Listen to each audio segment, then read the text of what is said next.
दरबार के अंदर कब्र परस्तों की नई दुल्हन यानी इनके पीर साहब जो कि इस तरह से दुल्हन बनकर अपने मुरीदों के सामने और नाम महरम औरतों के साथ नाच नाच कर मुरीदों को शफा और बरकत ट्रांसफर कर रहे हैं। ये नया बिजनेस आइडिया आजकल दरबारों के अंदर बहुत तेजी से फैल रहा है और इस तरह के बहुत सारे ज़हनी मरीज दुल्हन बनकर दरबारों पर खुद को पीर कहलवा कर मुरीदों से लाखों करोड़ों के चंदे निकलवा रहे हैं। अल्लाह के रसूल सल्लल्लाहु अलैहि वसल्लम ने लानत फरमाई है ऐसे मर्दों पर जो कि औरतों की मुशाबहत इख्तियार करें और ऐसी औरतों पर जो कि मर्दों की मुशाबहत इख्तियार करें। लिहाजा मैं इन लोगों को वही कहूँगा जो कि इनको अल्लाह के रसूल ने फरमाया कि ये लानती हैं और ये सब के सब। अस्सलाम वालेकुम दोस्तों, क्या हाल है? उम्मीद करता हूँ खैरियत से होंगे। एक बार फिर हाजिर है एक और ज़बरदस्त वीडियो के साथ। आज की वीडियो में हम बात करेंगे कि पाकिस्तान और इंडिया में ये जो जाली पीर बने हुए हैं इन्होंने कैसे इस्लाम को डैमेज किया और कैसे इसको नुकसान पहुँचाया। क्योंकि हर दूसरा बंदा आप देखें बच्चा पीर यानी कि कोई दरख्त को पूज रहा है, कोई दीवार को पूज रहा है, कोई क्या कर रहा है, कोई क्या कर रहा है। और ये ढोंगी पीर जितने भी सब बने हुए हैं इन्होंने बर्बाद कर दिया सब हमारे लोगों को भी। और अभी तो हमने रिसेंटली कुछ वीडियोज़ देखी, उसमें बताया कि बाकायदा बुत बना के उनके जो मर गए हैं उनके बुत बना के तो लोग आ रहे हैं जो उनके पाँव पे हाथ लगा रहे हैं और मस्जिदों को सजदे कर रहे हैं। तो ये सब कुछ देखेंगे कि ये क्या हो रहा है और ये क्या ये सही हो रहा है। तो ये सब कुछ आप इस वीडियो में जानेंगे और देखेंगे कि आपको बहुत कुछ ऐसा देखने को मिलेगा जिसको आप देख के हैरान होंगे और जानेंगे कि इसमें क्या सही है और क्या गलत। तो इस वीडियो को पूरा देखिएगा और कमेंट सेक्शन में अपनी राय का इजहार ज़रूर कीजिएगा। इस वीडियो का ओरिजिनल लिंक आपको डिस्क्रिप्शन में मिल जाएगा, आप वहां जाके विजिट कर सकते हैं। तो वीडियो को शुरू करते हैं, लेट्स गो। 75 साल से अलग होने के बावजूद एक चीज़ आज तक यहाँ पर रहने वाले गुमराह मुसलमानों के अंदर कॉमन है और वो है इनकी तोहम परस्ती और मजहबी जहालत। और ये आज इतनी ज़्यादा बढ़ चुकी हैं कि ये लोग आज बुतों को सजदा करने से भी अच्छा यानी कि वो जो पीर है सही में देखा है बोल रहे थे कि पीर का वो उन्होंने बुत बना दिया। ये कैसे कैसे लोग हैं, बाज नहीं आते।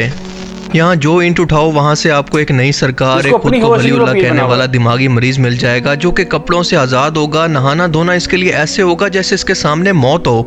दीन इस्लाम का इल्म तो दूर की बात, इस शख्स को अस्तगफुरुल्लाह। इनके काम देखो, ये महफिल मिनाद में आ रहे हैं, ये बदनाम कर रहे हैं। देखो डांस कर रहे हैं, फिर बोलते हैं कि जी हम सबसे बड़े, क्या बोले बंदा, कलमा तक नहीं आता होगा।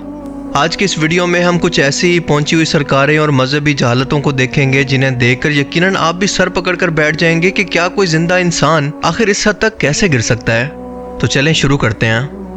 सियासत में आजकल नोटों की बहुत वैल्यू है, हम सभी लोग जानते हैं। लेकिन आपको ये जानकर हैरत होगी कि इन नोटों की इंडिया के उत्तर प्रदेश के गांव के दरबार के अंदर इतनी ज़्यादा अहमियत है कि लोग यहाँ पर मनते मानने के लिए बाबा जी की कब्र पर मौजूद दरख्त पर बतौर नजराना एक लोटा चढ़ाकर जाते हैं या फिर झाड़ू रखकर जाते हैं कि इसकी वजह से इनकी तमाम तकलीफें दूर हो जाएंगी, इनकी तमाम मुरादें बस ये लोटा पूरी कर देगा। ये कैसी अजीब सी होगी लोटा और झाड़ू यार, कैसी लोगों की सोच है यार। वो जो मर गया उसको अपना नहीं पता और उसके ऊपर लोटा बांध, क्या यार समझ नहीं आता कि बाबा जी ने मरने के बाद इन लोटों का कब्र के अंदर क्या करना है। सही बात लोगों की औलाद और रिश्तेदार इन्हें सदका जारिया के तौर पर नेकियां भेजते हैं और इन पीर साहब की मौत के बाद इन्हें कब्र के अंदर लोटे तोहफे के तौर पर भेजे जा रहे हैं। यूपी के एक गांव मैं खड़ा हुआ हूँ जहाँ पर ये मज़ार है और इस मज़ार में जो पेड़ है उस पेड़ पर लोटे टंगे हुए हैं। ये एक ऐसा अकीदा है जिसमें ये बताया जाता है कि अगर कोई शख्स मज़ार पर जाकर लोटा रखता है या झाड़ू रखता है तो उसका फला काम हो जाएगा, आपके चेहरे के दाने ठीक हो जाएंगे, आपका निकाह हो जाएगा, आपका रिश्ता हो जाएगा, फला आपसे मोहब्बत करने लगेगा। ये सब काम बताए जाते हैं तो लोग यहाँ पर लोटे टांग करके जाते हैं। ये मुसलमानों के काम है। ये वीडियो ज़रा गौर से देखें। पहली नज़र में देखने पर आपको ये समझ ही नहीं आएगा कि ये लोग आखिर इस दीवार को सजदा क्यों कर रहे हैं। लेकिन जनाब जिंदा पीरों को पूजने वाले, इन्हें सजदा करने वाले ये ज़हनी मरीज पीर साहब की गैर मौजूदगी के अंदर दरअसल इसके तकिए को सजदा कर रहे हैं। क्योंकि ये कोई आम तकिया नहीं है बल्कि पीर साहब का तकिया है जो कि उन्हीं की तरह इनकी मुश्किलें आसान कर सकता है। आप यकीन करें कि यार कितने बेवकूफ़ जाहिल लोग हैं यार, भरे पड़े हैं, इतने भरे पड़े हैं कि क्या बोलो। बस नाम के मुसलमान है, बस जो यहाँ तक चला गया ये तो शिरक है साफ साफ।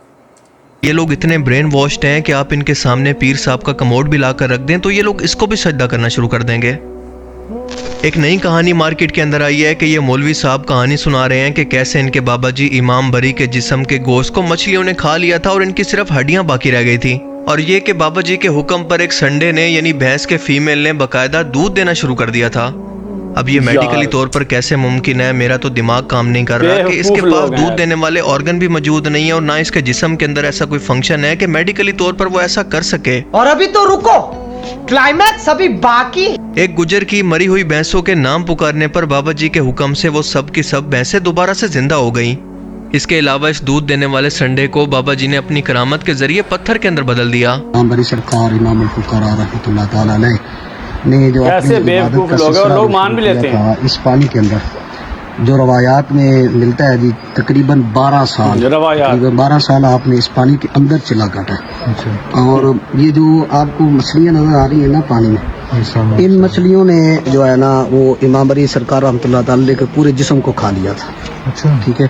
वो इमाम अली सरकार रहमतुल्लाह ताला अलैह ने जब यहाँ पे पानी में चिल्ला काटा ना, तो आपके पूरे जिस्म को मछलियों ने खा लिया। आपने फरमाया अब तेरे पास क्या है? उसने कहा जी मेरे पास तो एक संडा है। तो आपने फरमाया जाओ उसको बोलो वही दूध दे देगा। बाबा जी की ये भी करामत थी, उस संडे ने दूध दिया, वो भी मर गई। अब क्या करना है जी, क्या मैं क्या कर सकता हूँ? सारी भैंसें तो मर गई। आपने फरमाया जाओ वहाँ पर जहाँ पर मैंने चिल्ला काटा है, तो वहाँ पर अपनी भैंसों के नाम लेकर चलते आना। वो एक एक भैंस का नाम लेते आओगे, वो तुम्हारी पीछे आती जाएंगी। भैंसों के नाम रखा होगा, मुड़कर नहीं देना देखना। तो उसने अपनी भैंसों के नाम लेने शुरू किए। जब वो चलने लगा तो एक एक भैंस उसकी निकल दी गई। अब जब एक एक भैंस उसकी निकल दी, आखिरी जो संडा था ना, तो वो बेसबरा सा हो गया। वो उसने पीछे मुड़कर जब देखा तो वो संडा जो है ना, वो सामने पत्थर है जी, वो पत्थर संडा पत्थर हो गया। ये तो मतलब ये कैसे लोग हैं कि इनको ये कहानियां सुनाते हैं, ना खुद पर हंसी आती है और ना बिल्कुल शर्म आती है, फिर कहते हैं कि लोग हमारा मजाक उड़ाते हैं। बताए ना, क्या लोग चूंटियां हैं। अब आप बताएं कि जो लोग दीन को इस तरह से बदनाम कर रहे हो, इसका मजाक बना रहे हो, उन्होंने दुनिया को इस्लाम से क्या मुतासिर करना है? ये लोग इससे बढ़कर हक रखते हैं कि इन्हें सिर्फ जबान से रोका जाए। ये कहानी सुनकर साथ खड़े नमूने भी ऐसे मुंडी हिला रहे हैं जैसे बहुत बड़ी मार्फत की बातें हो रही हैं, बड़ा कोई अहम बयान चल रहा है। इन लोगों से कोई ये सवाल कर ले कि क्या पहाड़ों के अंदर, वादियों के अंदर, जमीन के नीचे चिल्ला काटना, क्या ये कोई इस्लाम से साबित है? कुरान और हदीस के अंदर ये करतब आखिर कहाँ पर लिखे हैं और इससे कौन लोग आखिर मुतासिर होते हैं? क्या अल्लाह के रसूल की ये तालीमात थी, या आपके सहाबा में से किसी ने दीन इस्लाम की तबलीग के लिए इस तरह के चिल्ले काटे हों? तो खुद बताएं कि इनका दीन इस्लाम से क्या ताल्लुक है और ये किस मजहब के मानने वाले लोग हैं? सिर्फ पैसा कमाने के लिए झूठ गढ़ रहे हैं। अब तक आपने यही सुना होगा कि कोई इंसान बड़ी बड़ी बिल्डिंग स्ट्रक्चर बना सकता है या तामीरात कर सकता है, या फिर हजरत सुलेमान अलैहिस्सलाम के हुक्म पर जिन्नात बड़ी बड़ी और हैरत अंगेज तामीरात कर सकते थे। लेकिन आइए आपको दिखाते हैं कि ऐसा दरबार जो कि यहाँ के मकामी कब्र परस्तों के मुताबिक फरिश्तों ने खुद अपने हाथों से तामीर किया है। जी हाँ, फरिश्तों ने। मुल्तान में मुजफ्फरगढ़ रोड से तकरीबन 35 किलोमीटर दूर शेख सादन शहीद की कब्र मौजूद है, जो कि 1206 के अंदर मंगोलों से लड़ते हुए मारे गए। लेकिन इनकी कब्र पर यह तकरीबन 750 साल पुराना ये मकबरा किसने तामीर किया, इसे बिना छत के क्यों छोड़ दिया, ये तारीख का एक बहुत बड़ा राज था जिसका यहाँ के मोटे दिमागों को पता नहीं चला। तो इन लोगों ने इसको फरिश्तों पर डाल दिया और यहाँ पर मनते मुरादे मानना शुरू कर दी। ये लोग मानते हैं कि रातों रात सिर्फ एक दिन के अंदर ये बिल्डिंग फरिश्तों ने तामीर की कि किसी को खबर भी ना हो। लेकिन पास मौजूद एक शख्स की जब आंख खुली तो इस शख्स ने इन फरिश्तों को देख लिया। इसीलिए वो फरिश्ते जल्दबाजी के अंदर इसकी बिल्डिंग को ऐसे अधूरा छोड़कर, यानी इसकी छत को ऐसे अधूरा छोड़कर यहाँ से चले गए। ये लोग यानी लोग कैसी कैसी स्टोरियां बनाते हैं यार, बेवकूफ हैं, पता नहीं लोगों के पास दिमाग नहीं है, आगे से सवाल भी नहीं करते कैसे कैसे हो सकता है। हैं कि बारिश आने पर भी इसकी छत खुली होने के बावजूद भी बारिश का पानी इस मज़ार के अंदर दाखिल नहीं होता, जबकि दरबार पर मौजूद डिजाइनिंग और लिखावट से ये वाज़े तौर पर देखा जा सकता है कि 700 साल पहले ये तामीरात सेंट्रल एशिया के अंदर आई थी, जिन्हें हिंदुस्तान के लोगों ने पहली बार अपने मुल्क के अंदर बनता देखकर इसको फरिश्तों से जोड़ दिया और ये जहालत नस्ल दर नस्ल अपनी अगली नस्लों को ट्रांसफर किए रखी। सही बात है। ढोल की थाप पर यह मुजरा जो कि आप अपनी स्क्रीन पर देख रहे हैं, ये इंडिया के अंदर एक पीर साहब के दरबार पर मनते पूरी करवाने के लिए होने वाला दरअसल हलाल डांस है, जो ढोल की थाप पर आग के दिए जलाकर इनके सामने किया जा रहा है, जैसे हिंदुओं की तरह आग की पूजा कर रहे हों। इन लोगों को देखकर ऐसा लगता है जैसे ये कोई इंसान नहीं बल्कि अफ्रीका के जंगलों से आई हुई कोई नई मखलूक है, जो कि दिमाग से कभी सोचती नहीं है कि आखिर ये लोग कर क्या रहे हैं। लोग क्या कर रहे हैं? क्या ये वो लोग हैं जो कि आज दुनिया भर के अंदर इस्लाम के लिए अपने किरदार की वजह से तबलीग करेंगे?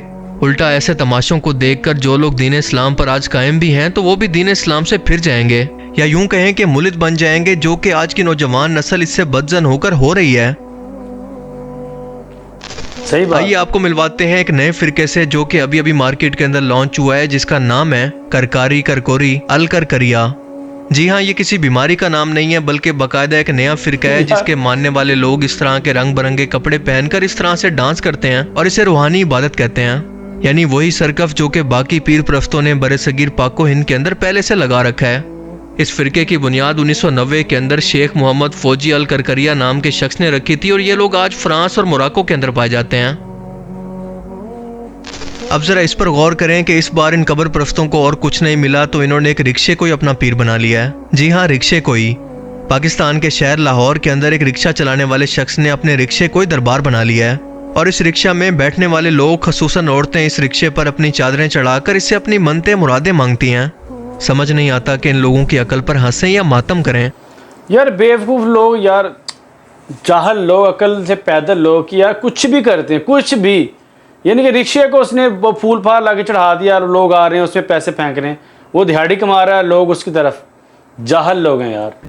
जो शख्स अल्लाह को छोड़कर किसी और को अपना मुश्किल कुशा बनाता है वो इसी तरह से दर बदर भटकता रहता है जैसे ये गुमराह लोग भटक रहे हैं। को एक ऐसे रक्षा दिखाने जा रहे हैं। लोगों का कहना यह है कि इस रक्षे पर मनते मुरादें पूरी होती हैं और ये लोग इस रक्षे को एक मज़ार की हालत दे दी है और यहाँ पे चादरें भी चढ़ाई जाती हैं। कि रक्षे में ज्यादातर मैंने सुना है कि लेडीज ज्यादा बैठते हैं। हम किसी को इनकार ही नहीं करते। अपने मसाइल बताती हैं। अल्लाह गर्म कर देता, बस उनके ऊपर हमारी लॉ लगी हुई है दाता से गौस पाक। अच्छा, बस जो कुछ चादरें दरबार से मिलती हैं चल। ये है भारत के एक दरबार के अंदर कब्र प्रस्तों की नई दुल्हन, यानी इनके पीर साहब, जो कि इस तरह से दुल्हन बनकर अपने मुरीदों के सामने और नाम महरम औरतों के साथ नाच नाच कर मुरीदों को शफा और बरकत ट्रांसफर कर रहे हैं। ये तो नया वैसे बिजनेस आइडिया आजकल दरबारों के अंदर बहुत तेजी से फैल रहा है और इस तरह के बहुत सारे ज़हनी मरीज दुल्हन बनकर दरबारों पर खुद को पीर कहलवा कर मुरीदों से लाखों करोड़ों के चंदे निकलवा रहे हैं। अस्तगफिरुल्लाह। अल्लाह के रसूल सल्लल्लाहु अलैहि वसल्लम ने लानत फरमाई है ऐसे मर्दों पर जो कि औरतों की मुशाबत इख्तियार करें और ऐसी औरतों पर जो कि मर्दों की मुशाबत इख्तियार करें। लिहाजा मैं इन लोगों को वही कहूँगा जो कि इनको अल्लाह के रसूल ने फरमाया कि ये लानती हैं और ये सब के सब जेल या मेंटल हॉस्पिटल के अंदर होने चाहिए जो कि इनका असल घर है। आप अंदाज़ा करें कि ये वो उम्मत है जिसके लिए अल्लाह के रसूल सल्लल्लाहु अलैहि वसल्लम ने रो रो कर अल्लाह से इसकी मगफरत के लिए दुआएं मांगी, तकलीफ़ें, जंगें, भूख प्यास और पत्थरों को बर्दाश्त किया और आज ये उम्मत इस हाल को पहुंच चुकी है कि जिस मोहम्मद सल्लल्लाहु अलैहि वसल्लम ने पत्थरों को कलमा पढ़ा दिया उसकी उम्मत आज इन पत्थरों को सजदा कर रही है। वाकई शर्म से डूब मरने का मकाम है। क़यामत के दिन ये लोग अपने पैगम्बर का सामना हौज़े कौसर पर आखिर कैसे करेंगे? सही हदीस के अंदर आता है कि ऐसे लोगों को जो कि आप सल्लल्लाहु अलैहि वसल्लम की वफ़ात के बाद दीन से उल्टे कदम फिर गए या इन लोगों ने दीन के अंदर नई नई बिदात जारी कर दी, ऐसे लोगों को हौज़े कौसर के पास लाया जाएगा तो रसूलुल्लाह सल्लल्लाहु अलैहि वसल्लम इनको देखकर फरमाएंगे कि ये तो मेरे असहाब हैं। फरिश्ते आपको फरमाएंगे कि ऐ अल्लाह के रसूल, ये वो लोग हैं जिन्होंने आपकी वफ़ात के बाद आपके दीन को बदल दिया, आपके दीन से उल्टे कदम फिर गए। यानी ये लोग बिदअती हैं या फिर दीन के अंदर खुद से नई नई चीज़ों को शामिल करने वाले हैं। आप सल्लल्लाहु अलैहि वसल्लम ये सुनकर फरमाएंगे कि दूर कर दो इनको मेरी नज़रों से। दूसरी तरफ अल्लाह ताला भी इन लोगों की तरफ को तवज्जो नहीं देगा, इनको देखना भी पसंद नहीं फरमाएगा। तो सोचें कि इन हालात के अंदर ये लोग आखिर कहाँ जाएंगे जो कि कहते हैं कि ए अल्लाह, जो कुछ भी हैं तेरे महबूब की उम्मत में से हैं, आखिर में तो हिसाब किताब के बाद तू हमें माफ़ी फरमा देगा। या रसूलुल्लाह सल्लल्लाहु अलैहि वसल्लम क़यामत के दिन खुद हमारी सिफारिश करेंगे। काश ये बातें इन लोगों की समझ में आ जाती। अल्लाह ताला से दुआ है कि ऐसे लोगों को हिदायत अता फरमाए। अल्लाह ताला हमें समझने की और नेक अमल करने की तौफीक अता फरमाए। आमीन। तो जी दोस्तों, यार मैं बहुत हैरान हुआ, ये सब कुछ चल रहा है। मैंने खुद फर्स्ट टाइम देखा। तो ये तो वो जो दुल्हन बना हुआ था यार, ये वो औरत है, मर्द है, क्या है, हिजड़ा है, क्या वो चीज़ है? जैसे वो 3-4 पॉइंट में उन्होंने दिखाया। एक वो जो दिए के आगे घूम रहे हैं, जो डांस कर रहे हैं, ये कहाँ इस्लाम में, कहाँ ही डांस करना और ऐसे नाचना गाना कहाँ है? ये सब गलत है, ये हराम है। और उसके बाद वो सजदे कर रहे हैं और एक तो वो इतने जाहल हैं कि जी वो उसका सिर्फ तकिया पड़ा है उसको सजदे कर रहे हैं। पता नहीं किधर, ये तो सरासर गलत है, सरासर ये तो इस्लाम है ही नहीं। तो वो सही बोल रहा है कि शिरक, जो इतने ज़्यादा फ़िरके बनेंगे तो फ़िरके बन रहे हैं, फ़िरके ये तो मुसलमान है ही नहीं, बल्कि ये कहीं से मुसलमान साबित कर नहीं सकते, क्योंकि जो किसी और की इबादत करता है, किसी और को झुक के सजदा करता है, वो मुसलमान ही रहता। तो मुझे हैरत होती है इन सब पे और दुआ करनी चाहिए कि हमें अल्लाह पाक बचा के रखे सब चीज़ों से। तो उम्मीद करता हूँ इस वीडियो से आपने बहुत सीखा भी होगा और जाना होगा क्या सही है और क्या गलत, और हमें किन चीज़ों से बचना चाहिए और किन लोगों से बचना चाहिए। स्पेशली ऐसे लोगों से हमें बचना चाहिए, बहुत दूर रहना चाहिए।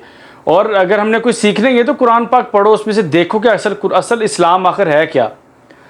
तो हमें सीधे रास्ते के लिए दुआ करनी चाहिए और अपनी आंखें और कान खुले रखने चाहिए। उम्मीद करता हूँ इस वीडियो से आपको बहुत कुछ सीखने को मिला होगा। नेक्स्ट वीडियो में फिर मिलेंगे, तब तक के लिए अपना और अपनी फैमिली का बहुत ज़्यादा ख्याल रखिएगा। अल्लाह हाफिज़।